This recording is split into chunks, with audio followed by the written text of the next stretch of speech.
अब भाउजूले खाने भनेको लुक्सले हो। तर म अहिले पनि भन्छु मेरी बुढी भन्दा तेरी बुढी राम्री है। एकदमैको बिहेको कथा थियो हैन, त्यो कथालाई एकदमै मन पराइदिनु भयो। एकदमै खुसी छु, सकिगुनीलाई एकदम मन पराइदिनु भएको छ। यो लास्ट एपिसोडले निकै तहल्का पिटिरहेछ कि त म यता आउनु भन्दा अगाडि पनि टिकटक भरि भाइरल छ हैन। कतिको खुसी लागिरहेछ त? सकिगुनीको विषयमा त अब हामी लामो समयदेखि हिजो भद्रगोल हुँदै सकिगुनीको अहिले सिजन 3 सम्म आइपुग्दाखेरि हामीलाई अपार माया दिनुभएको छ। टेलिभिजनको क्षेत्रमा काम गर्दाखेरि हामीलाई एकदमै खुसी महसुस हुन्छ, किनभने हामी जन्मेकै टेलिभिजनबाट हो, हामी सानो पर्दाबाट आएको मान्छे हो। हामीलाई सकिगुनीमा यति धेरै माया गर्नुहुन्छ हैन, त्यो म आफू व्यक्त पनि गर्न सक्दिनँ। र पछिल्लो तपाईँले भने जस्तै अस्तिको एपिसोड योभन्दा अघिल्लो एपिसोडमा एकदमै धेरै इन्जोय गर्नुभयो। जुन एकदमैको बिहेको कथा थियो हैन, त्यो कथालाई एकदमै मन पराइदिनु भयो। एकदमै खुसी छु, सकिगुनीलाई एकदम मन पराइदिनु भएको छ।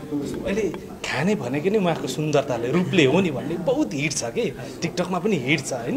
सोच्नु भएको थियो तपाईँको यो संवाद चाहिँ कसरी लेख्नुहुन्छ कि? यो अब कतिपय त स्पोर्टमा पनि त्यहाँनिर आउँछ कुराहरू हैन। अनि लुक्सले खाने भनेर चाहिँ स्क्रिप्टमा लेखेको थियो। मेरी बुढी भन्दा तेरी बुढी नै राम्री भनेर लेखेको थियो। कतिपय कुरा चाहिँ त्यहाँ पनि आउँछ राम्रो कुराहरू, नत्र स्क्रिप्टमै लेखिसकेको हुन्छ। सोचबुझ गरेरै, किनभने कमेडी फिल्म टेलिफिल्म भइसकेपछि डायलगहरूबाट पनि हँसाउनु पर्ने हुन्छ, त्यो भएर स्क्रिप्टमा लेखेकै हुन्छ। के भन्नुहुन्छ दर्शकहरूलाई अब चलचित्र लागिरहेछ? सबैजनालाई थ्याङ्क यू सो मच। जतिले अहिलेसम्म लास्ट चरणमा हेर्नुभयो उहाँहरू सबैजनालाई म धेरै धेरै धन्यवाद भन्न चाहन्छु। मेरो व्यक्तिगत तर्फबाट र हाम्रो लास्ट चरण टिमको तर्फबाट यहाँहरू सबैजनालाई मुरी धन्यवाद छ। हाम्रो चलचित्रलाई माया गरिदिनु भएको छ। यदि समय अनुकूलता नमिलेर अहिलेसम्म फिल्म हेर्न पाउनु भएको छैन भनेदेखि अहिले पनि देशैभरिका हलहरूमा लास्ट चरणमा चलिरहेको छ। आफ्नो समय अनुकूल पारेर हजुरहरूले हेर्न सक्नुहुनेछ।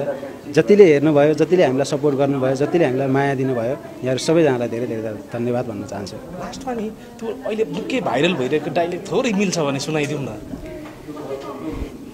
ए मेरो ए दुमे, ए मेरो साथी, ए मेरो दाहिने हात, ए मेरो गुरिल्ला, ए मेरो बोको हराम, ए मेरो हमास, ए मेरो लिट्टे। तर म अहिले पनि भन्छु मेरी बुढी भन्दा तेरी बुढी राम्री है। खाने भनेको अब भाउजूले खाने भनेको लुक्सले हो। धेरै धेरै धन्यवाद। हस् थ्याङ्क यू।